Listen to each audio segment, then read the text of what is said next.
Bom, agora no nosso trabalho 2 a gente vai apresentar sobre os métodos de integração, e é Carolina, Dallas, Gabriel, Matheus, Miguel e o Vitor Carvalho. Esse aqui é o sumário. A gente vai começar com a introdução, depois vamos definir integração numérica, definir o método de Newton-Cotes, a metodologia, as questões e a conclusão. Bom, os métodos de integração eles vão ajudar a gente a calcular áreas ou integrais quando a gente não consegue fazer isso usando fórmulas exatas. Então a gente vai sempre pegar ou uma reta ou uma curva e analisar as pequenas áreas dessa curva. Um exemplo famoso que a gente vai falar aqui é o método de Newton-Cotes, que ele vai dividir o intervalo em pedaços menores e ele vai usar os polinômios, que são curvas fáceis de calcular, para a gente aproximar o resultado. Então esses métodos eles são muito úteis na prática e nas áreas como engenharia, na computação, porque a gente consegue atingir áreas complexas de forma mais rápida e eficiente. E o objetivo do nosso trabalho é explicar de forma simples e direta como vão funcionar esses métodos de integração numérica e com foco nos métodos de Newton-Cotes. Esses métodos eles são utilizados para calcular aproximações de integrais, especialmente quando a gente não consegue resolver isso de uma forma mais direta. Então, no trabalho a gente vai falar desses conceitos básicos e vamos resolver algumas questões para a gente conseguir entender melhor.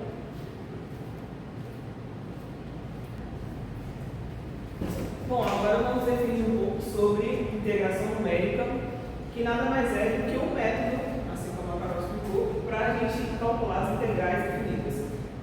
Tanto o método de Newton-Cotes quanto outros são integrações numéricas. Bom, ela serve basicamente para a gente calcular integrais de formas, integrais definidas de forma aproximada, ou seja, a gente tem uma imagem que tem uma curva e a gente precisa calcular a área embaixo da curva, só que vamos fazer aproximações com base em polinômios que a gente vai dividir essa imagem para ter dados mais próximos e mais fáceis de ser resolvidos. Por quê? Porque as integrais, como definição de cálculo, ela é uma antiderivada. No caso, a relação entre integrais e derivadas é ser o oposto uma da outra, não é complemento da outra. Então, assim, quando a gente tem uma integral, a gente pode complementar ela, no caso, derivando, e tem uma derivada, a gente pode complementar ela integrando. A diferença entre integrais definidas e indefinidas, porque no método de integração numérica, a gente usa integrais definidas.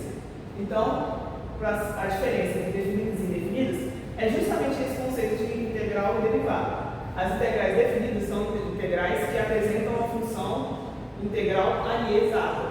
Já as indefinidas é uma função derivada dessa integral, ou seja, não é integral original, é uma função dela. E que ela pode ser revertida, porque elas são complementares umas das outras, mas a gente aqui, no caso de integração numérica, a gente trabalha com integrais definidas, ou seja, que são integrais exatas e apresentam uma função nessa integral, que não são derivadas de outras. A integral é a principal. Algumas regras básicas, né, que a gente usa nesse método são regras básicas mesmo de cálculos de funções de potência, trigonométricas, exponenciais. Então, esses conceitos têm que estar em vigor para a gente conseguir aplicar esse método. E é isso, são regras bem gerais para a gente aplicar no caso de uma função. O que consiste em si o método da integração numérica?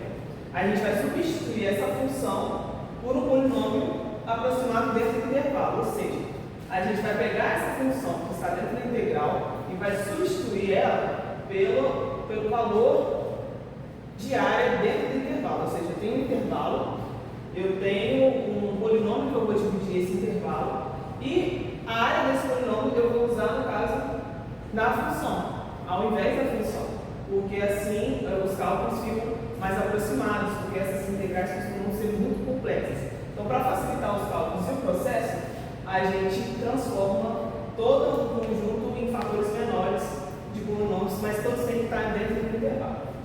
E é isso, a resolução se torna mais simples, porque as integrais de polinômios são triviais para calcular, ou seja, são mais práticas.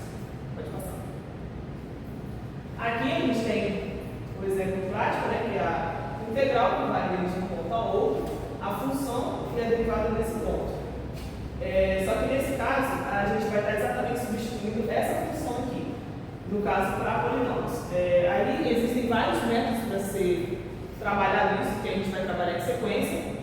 Então, a gente basicamente vai trabalhar com isso aqui, substituindo em outros métodos. Aqui temos exemplo de dois gráficos, né? Temos a integral definida assim como a área entre o eixo x e uma função de x, dentro de um intervalo do eixo, ou seja, aqui nós temos a relação de x com f de x e temos o intervalo. A gente vai trabalhar dentro desse intervalo com esse polinômio que vai ser gerado aqui dentro. No caso, o polinômio se aproxima mais da área total, que está, no caso, a área abaixo da curva. Isso. Podem ser também integrais, por exemplo, negativas, porque o fato de ser negativa não altera o valor em si, porque a gente vai estar trabalhando com área e a unidade de área é positiva. Então, resumindo, integração numérica é isso. É um método mais prático que a gente transforma as integrais definidas em integrais que vão estar não em função de f de x apenas, mas sim das áreas dos polinômios que a gente vai trabalhar aqui em questão.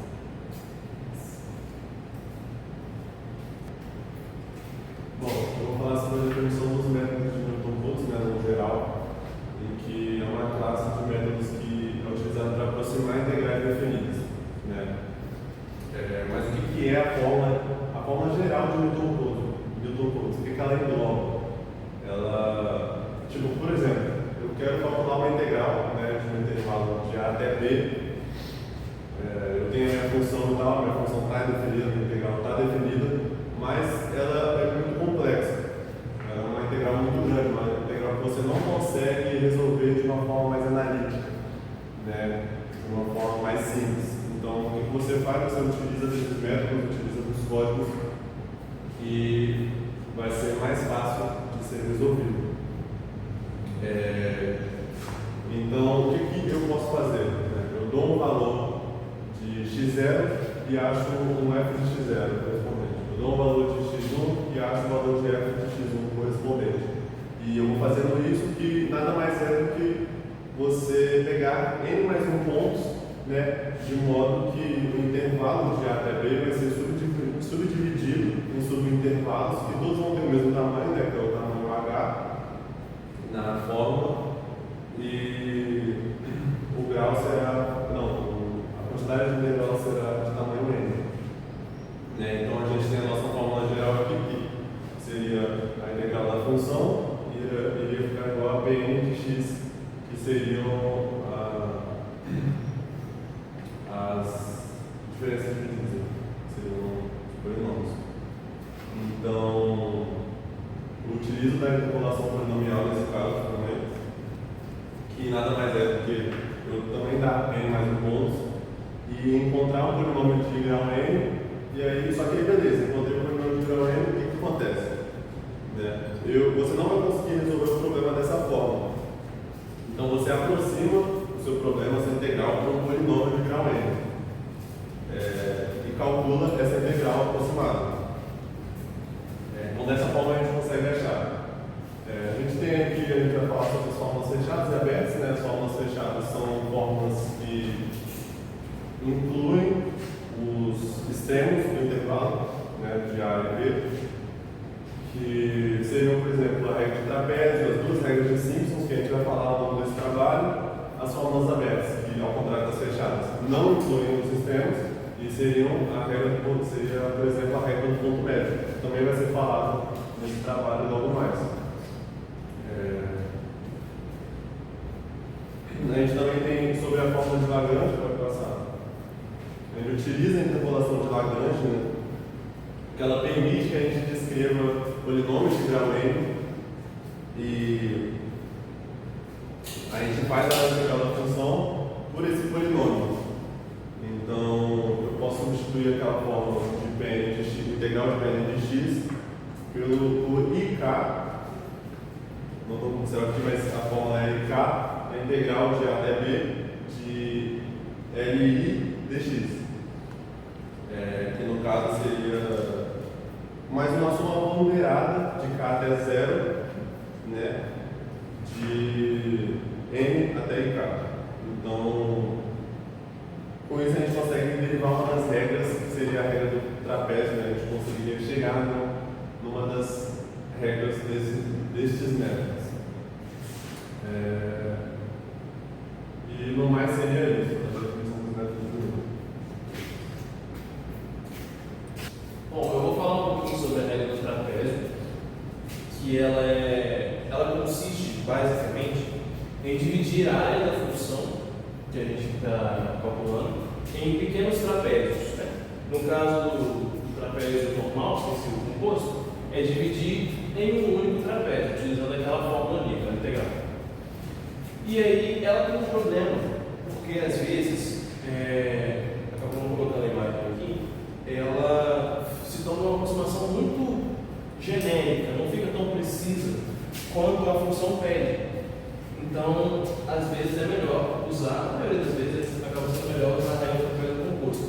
É uma fórmula mais complexa, mais extensa, mas ela deixa, por ser um polinômio de grau 2, ela torna muito mais maleável a aproximação da função que a gente está querendo chegar, tornando uma aproximação mais precisa e assim mais funcional do que a gente precisa realmente usar.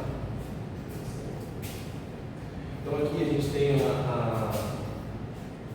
um código que explicita a regra do trapézio, né, com os seus métodos, as suas bibliotecas importadas, e coloca certinho como deve ser feito no Python para você gerar uma regra do trapézio, só que não composta, né, uma regra do trapézio simples. E aqui a gente tem um código, um gráfico, que aqui ficou um pouco estranho, porque ele está muito aproximado, mas é como se fosse a parábola do giro quadrado, mas aqui dá para ver que não fica muito preciso pela regra do trapézio, parece que está faltando alguma coisa. Já aqui, nesse caso, na regra do trapézio composta, aqui a gente tem um código para a regra do trapézio composta, é um código que ele parece menor, mas ele deriva do outro código. E aqui, também não ficou uma imagem muito precisa, mas ela demonstra, por essa curva aqui, como esse método, ele torna maleável a função. Em vez de ele começar direto para cá, você consegue manipular ele para você chegar no que você precisa.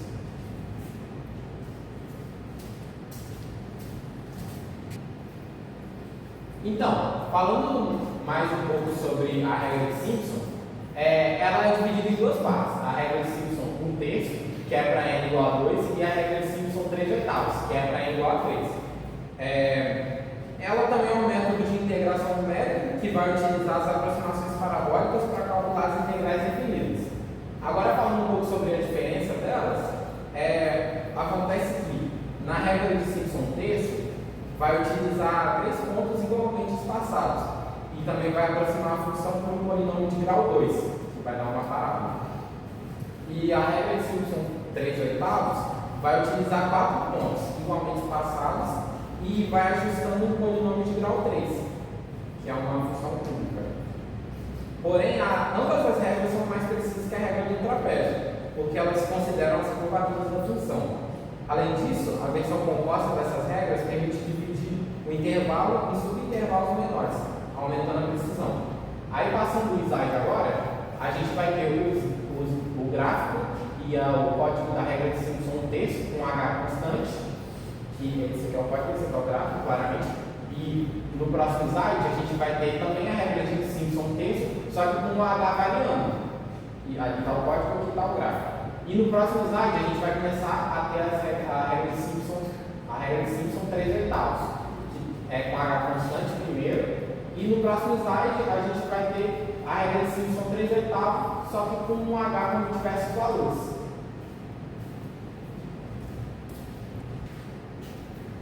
Bom, só pessoal nessa ordem superior nada mais são do que as formas que a gente já citou, só que num grau maior, né? Então ela aumenta a precisão teórica, ela tem um erro muito minimizado. Só que tem um problema que elas podem causar oscilações, como o fenômeno de Rui, que a gente já aprendeu também na nossa matéria. Como eu citei anteriormente, também temos as fórmulas abertas, que seria basicamente a nossa regra de ponto médio, né? Em que não incluem os sistemas de A e B, que seria essa fórmula aqui, né? A integral da nossa função seria igual a B menos A vezes a função do xn, que seria o ponto médio, né, A mais B sobre 2, em que o B menos A seria o tamanho do comprimento, né, seria uma base que a gente usaria. Então, ela é muito útil quando a função não está definida nos limites, como eu falei, e pode passar. Agora eu vou falar sobre a regra do ponto médio, né, em que, como eu acabei de mostrar, essa é a mesma forma, só que a gente utiliza o xn aqui só como um símbolo. Ela também é utilizada para transformar integrais infinitas, como todas do método de Newton-Cotes. E ela é vantajosa porque você não precisa ter a função definida, né? E geometricamente ela seria mais ou menos dessa forma aqui, em que você utiliza de retângulos para você criar esse gráfico e calcular a área da integral, né? E você vê aqui que está no ponto médio de cada um, né? Então a gente vê meio que essa forma aí. Então, as vantagens dela é que é um método mais eficiente, né? Um método mais simples, que você utiliza quando você precisa ter mais rapidez no cálculo. E ela pode ser aplicada quando as outras não funcionam, né? A de trapézio e a de Simpson. Então a gente usa dessa aqui. E é basicamente isso a regra do ponto médio. A gente tem o nosso erro, né, da regra do ponto médio, em que seria equivalente à fórmula de menos a base, né, que seria o nosso comprimento do intervalo, como a gente pode ver aqui no gráfico, seria esse comprimento inteiro, seria a diferença do intervalo, ao cubo sobre 24 vezes a segunda derivada da função que a gente tem, né? E a gente tem também que a função, o valor da nossa função no ponto médio seriam esses aqui. E a gente entende que a gente consegue ver que ela tem uma maior precisão quando a derivada é muito pequena, né? Ela vai fazer com que o erro seja menor, né, consequentemente. Então, a gente também tem aqui o intervalo de A até B, dividido em subintervalos menores, né? Tem um comprimento H, e a gente aproxima a integral com a soma das integrais de cada subintervalo. Então, a gente tem isso como erro da nossa regra do ponto médio. Esse aqui é o código da regra do ponto médio que o Vitor acabou de explicar. E ele é composto de 6 partes principais, que são aquelas ali que estão escritas em verde. Elas são separadas e divididas no código. E essa aqui é o resultado final, que gera esse gráfico da aproximação da integral com a regra do ponto médio. E é basicamente isso. Bom, a primeira questão que a gente vai resolver é a questão 7. Ela fala assim: considere a tabela de valores de uma função polinomial PT de grau menor ou igual a 3 que descreve a velocidade de um ciclista em 5 instantes de tempo. Aí ele disponibiliza a tabela. E na letra A fala bem assim: determine o valor de C por interpolação de Newton. E a letra B fala assim: utilize uma regra de Simpson a que considerar possível com H igual a 2 para obter uma aproximação ao espaço percorrido. Aí ela dá a integral e depois, continuando a letra B, pede: recomenda a regra de Simpson composta, determine o valor exato de C e justifique. Bom, o problema ele envolve encontrar um valor desconhecido C, que ele pede da tabela, que relaciona o tempo com a velocidade PT. Pode passar para o código. Bom, na letra A, a gente utilizou a interpolação de Newton. Então, aí usou a interpolação polinomial de Newton para construir um polinômio que passasse pelos pontos da tabela. Aí, na primeira parte, calculou as diferenças divididas. Na segunda parte, exibiu as diferenças divididas. E na terceira parte, construiu o polinômio interpolador de Newton. Aí, as diferenças divididas de Newton foram calculadas por meio de um laço duplo, que gerou os coeficientes do polinômio interpolador. Então, esses coeficientes eles foram usados para construir o polinômio incrementalmente. Depois disso, pode passar. O valor de C, depois disso, ele foi encontrado a partir da última diferença dividida, calculada no começo do código, e a gente utilizou a biblioteca SymPy para resolver isso. Então, o valor obtido de C foi substituído no polinômio, aqui.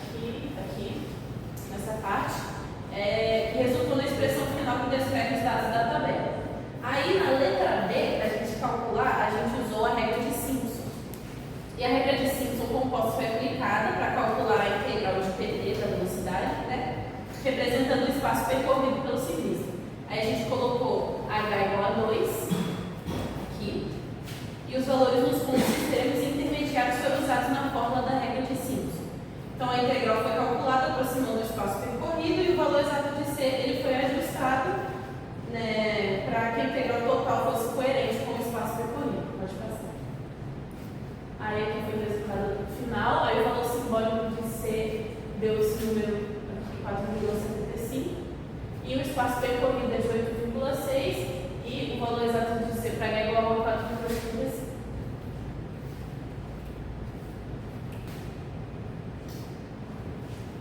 Então, na questão 8, ela pede para calcular o valor de π a partir da relação que ele dá ali.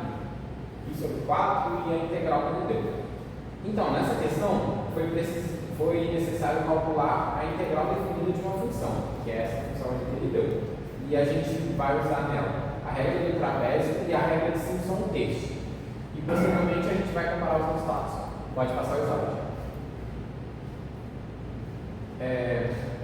O primeiro passo é aplicar a regra de Simpson, a regra do trapézio, perdão, que a gente vai dividir o intervalo em subintervalos e a gente vai calcular a soma das áreas dos trapézios formados. Isso nos fornece uma aproximação inicial para a integral. Aí pode passar o slide, que essa aqui é a regra do trapézio. E agora a gente vai usar a regra de Simpson texto. E com o mesmo intervalo, a gente vai dividir os subintervalos pares e aplicarmos a fórmula da regra de Simpson. Cada trecho vai contribuir para o somatório final, que vai resultar numa maior precisão. Esses foram os blocos que a gente utilizou para realizar o método de Simpson. Pode passar também. E no final, a gente vai ter essa comparação, a gente vai fazer uma comparação de resultados com esse resultado que foi usado. Que a regra de Simpson texto apresentou um valor mais próximo do esperado, o que confirmou sua superioridade em termos de precisão para funções suaves. O método do trapézio, apesar de ser mais simples, também entregou um resultado razoável, porém, como foi visto, a regra de Simpson no texto apresentou um resultado mais preciso. Concluindo a questão, essa análise nos mostra que, como os métodos de integração podem ser aplicados para obter as soluções aproximadas para integrais complexas, a regra de Simpson vai ser preferida, porque em cenários onde a precisão é essencial, ela vai ser melhor, enquanto a regra do trapézio vai ser mais prática para cálculos rápidos. Bom, eu vou explicar um pouco da questão 9 e eu vou explicar para que resolva a letra A dessa questão. A questão ela passa a função específica aqui, de x, que é uma expressão, uma função encontrada na termodinâmica. E ele pede para que a gente use uma aproximação, uma aproximação para x igual a 9, né? Para a gente descobrir o valor dessa função em x igual a 9. Ele pede no item A com 3 subintervalos e no item B com 12 subintervalos. Eu falei que vou resolver a letra A, então o que a gente precisa para resolver a letra A? A gente precisa usar o método de Simpson uma vez e usar uma complementação pelo método do trapézio, porque o método de Simpson ele só funciona quando o número de subintervalos é par. Então a gente resolve o número par de subintervalos com o Simpson e o subintervalo que sobra a gente calcula com o método dos trapézios. Nossa.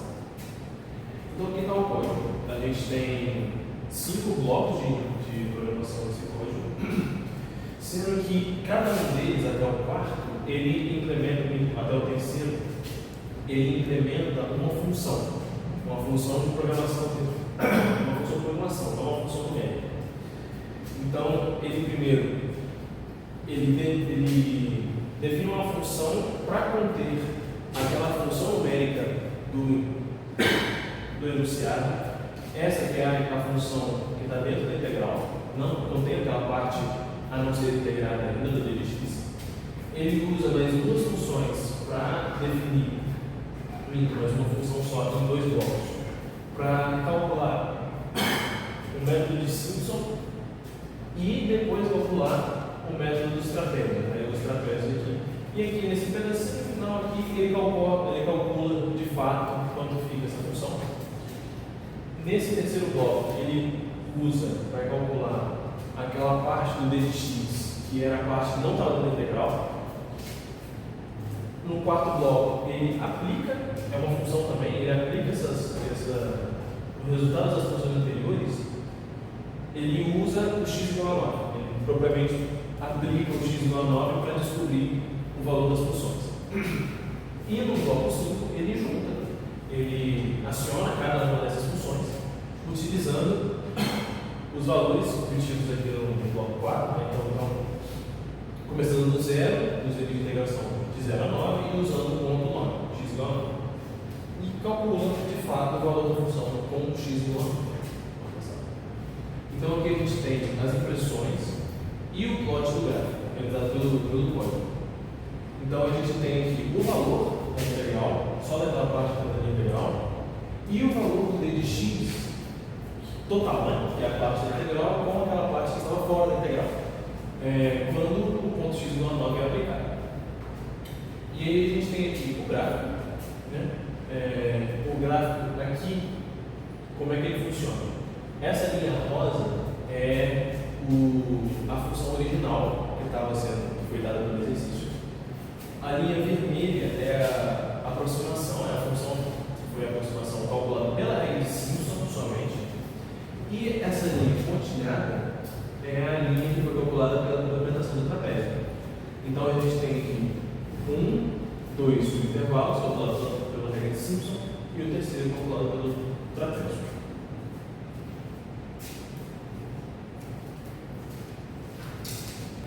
Bom, agora eu vou falar sobre a HV. Ela pede em 12 subintervalos. Então, o que acontece? A gente utiliza o método de Simpson composta complementando com o trapézio, a mesma coisa da letra A. Então, a primeira parte a gente colocou a implementação da biblioteca, do NumPy, junto com o matplotlib.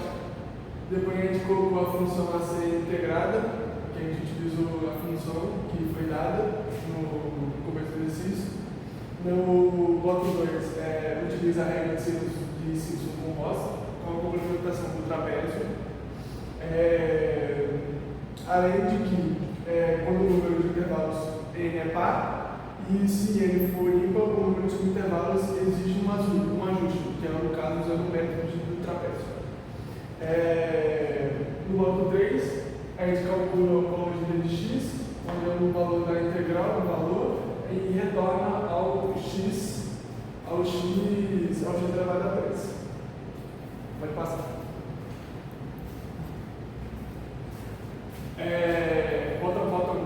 Volta. Isso. Imprimindo os resultados, agora na segunda página a gente imprime os resultados, onde a gente printa a integral com dois subdivisores pelo método Simpson e além do valor de dx para x igual a 9. Vamos colocar o valor dos intervalos de A e B, onde a gente usa o valor da subdivisão com N igual a 2.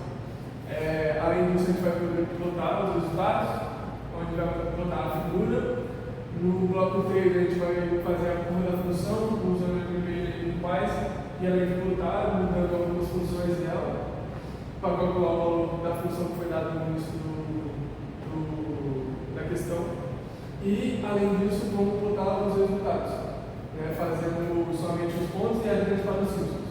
A gente usa o Flatscape, e onde a gente vai fazer as nossas interações, mudando algumas coisas, para poder fazer depois a configuração do gráfico. A gente pode colocar o título, a letra, botamos legenda e damos um grid também. E aqui eu vou falar sobre a questão 10, né, que ela pede, na letra A, ela pede para a gente determinar a capacidade de armazenamento de um depósito que tem 30 metros de largura, 4,5 metros de altura e 60 metros de comprimento. Então, ele dá uma tabela aqui em que ele fala para considerar que x é a posição de cada estaca do depósito do nosso gráfico e o y seja a altura dele. Então, a gente tem a tabela com todos os dados aqui. Ele quer a capacidade de armazenamento, na B ele quer o erro de aproximação dos resultados para cada um dos métodos, né? Porque ele pede que usar em 2 métodos, que a gente vai utilizar a regra de trapézio e os de Simpson. E na letra C ele pede para comparar os resultados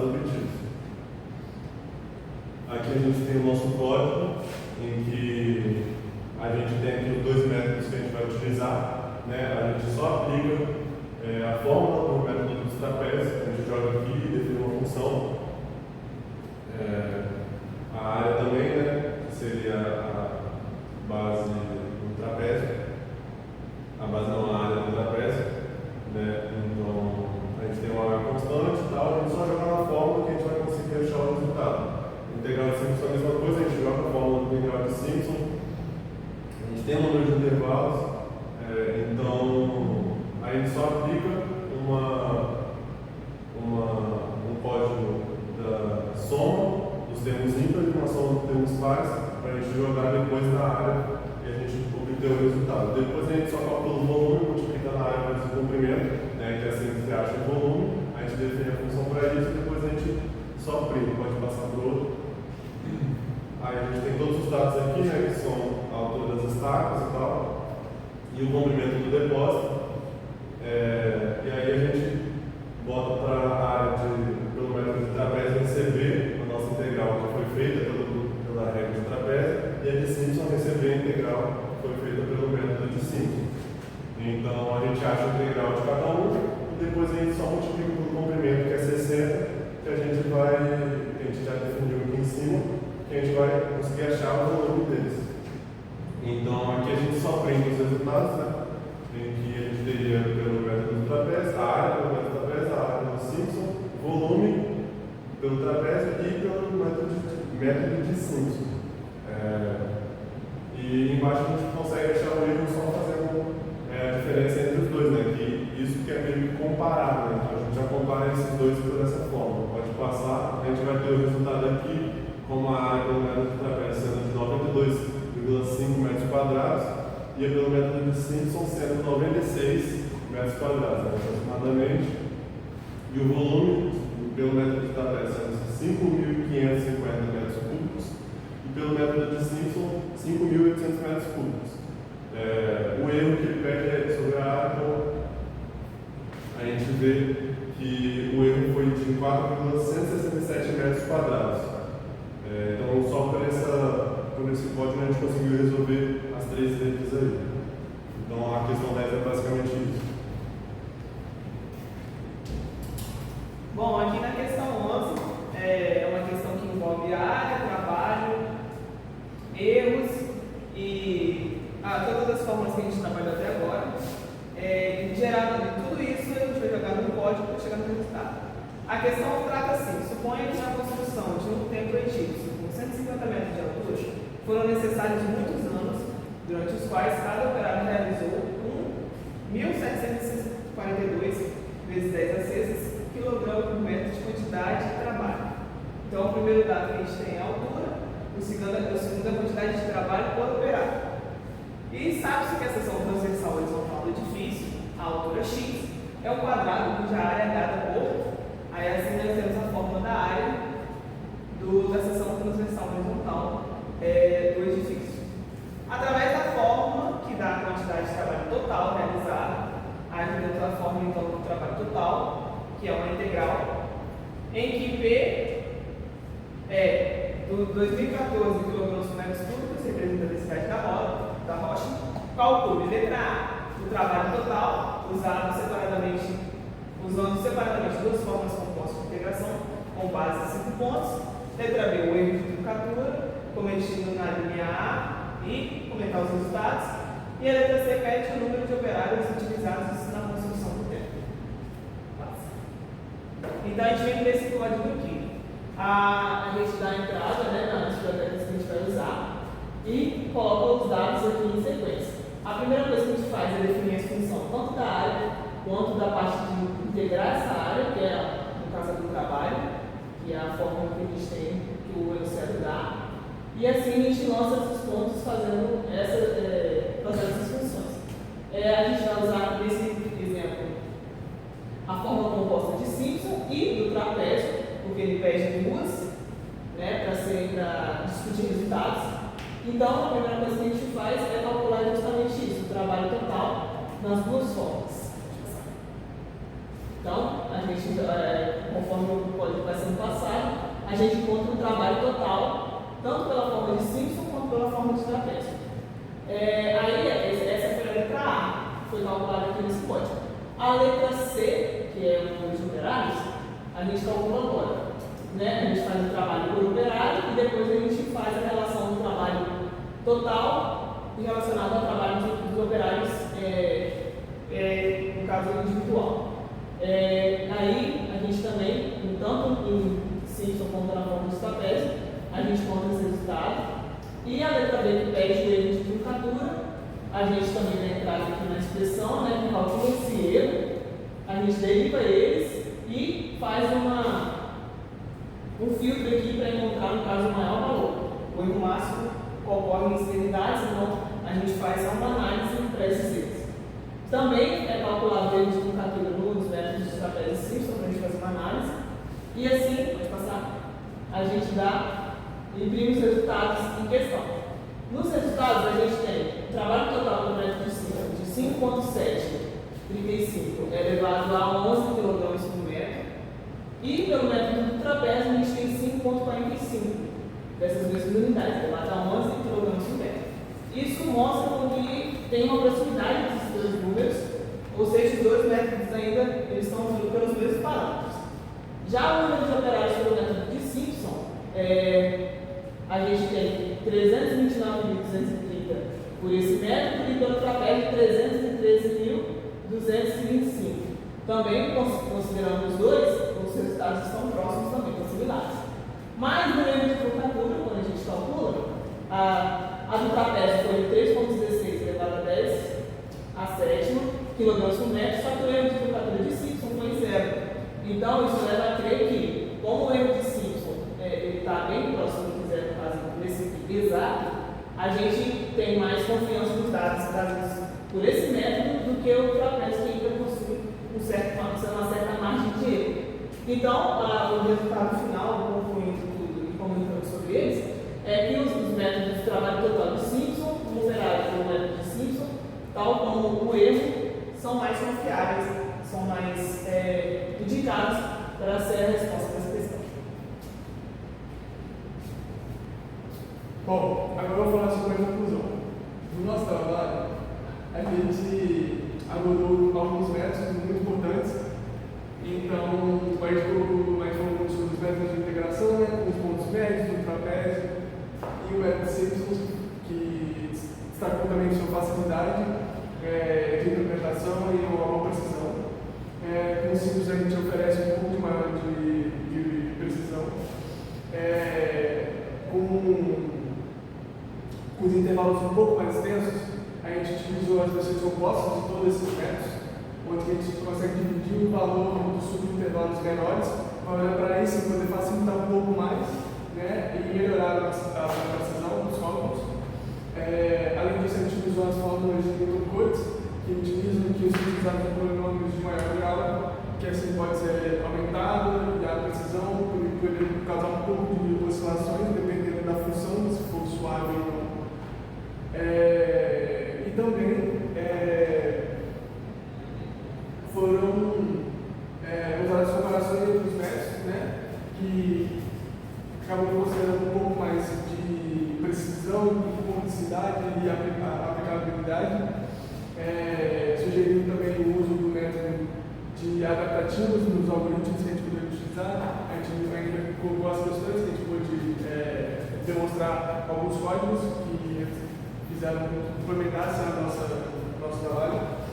E também algoritmos avançados como quadraturas de Gauss e inteligência artificial para exploração de eficiência. Além de uma coisa também que eu queria pontuar é que, além de tudo isso, a gente pode utilizar essa função de recursos computacionais e erros que a gente pode utilizar no nosso trabalho. É isso.